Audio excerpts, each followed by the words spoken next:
NFC کا سرِ نو جائزہ، صوبوں کے اخراجات کی نگرانی، اناج کی امدادی قیمت پر پابندی، توانائی سبسڈی میں کمی، IMF کی کڑی شرائط سامنے آ گئی۔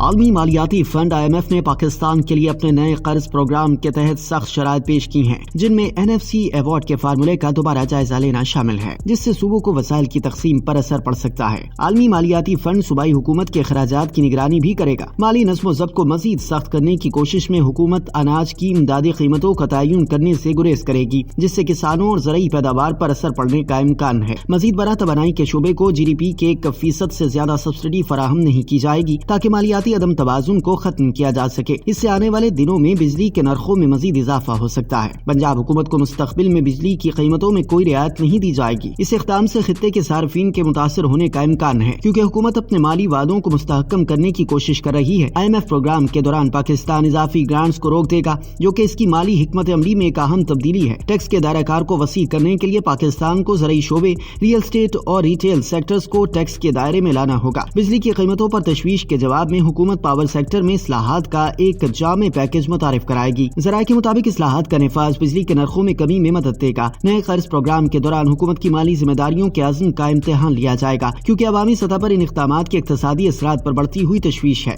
دریسنا IMF نے خبردار کیا کہ معاشی ترقی کے باوجود پاکستان کی کمزوریاں اور ساختیاتی چیلنجز اپنی جگہ برقرار ہیں۔ ایک مشکل کاروباری ماحول، کمزور گورننس اور سرمایہ کاری میں رکاوٹ ڈالنے میں ریاست کا بڑا سرکاری کردار رہا۔ اس کے علاوہ ٹیکس کی بنیاد بھی بہت محدود رہی۔ گزشتہ روز IMF کی جانب سے جاری بیان میں کہا گیا کہ پاکستان نے 2023-24 اسٹینڈ بائی ارینجمنٹ یعنی SPA کے تحت مستقل پالیسی پر عمل درآمد کے ساتھ معاشی استحکام کو بحال کرنے کے لیے اہم اقدامات کیے ہیں۔ زرعی سرگرمیوں کی مدد سے ترقی FY24 میں 2.4% بحال ہوئی ہے، جبکہ افراط زر میں نمایاں کمی آئی ہے اور یہ سنگل ڈیجٹ تک گر گیا ہے۔ بیان میں مزید کہا گیا کہ محدود کرنٹ اکاؤنٹ اور مستحکم فورن ایکسچینج مارکیٹ کی صورتحال نے زر مبادلہ کے ذخائر کو بہتر بنانے میں مدد دی ہے۔ اس پیش رفت کے باوجود پاکستان کے چیلنجز اور ساختی مسائل اب بھی شدید ہیں۔ کاروباری ماحول کی مشکلات، کمزور طرز حکمرانی اور ریاست کا زیادہ کردار سرمایہ کاری میں رکاوٹ ڈالتا ہے، جو ہم عصر ممالک کے مقابلے میں بہت کم ہے، جبکہ ٹیکس بیس بھی بہت محدود ہے۔ تاکہ ٹیکس کی منصفانہ تقسیم،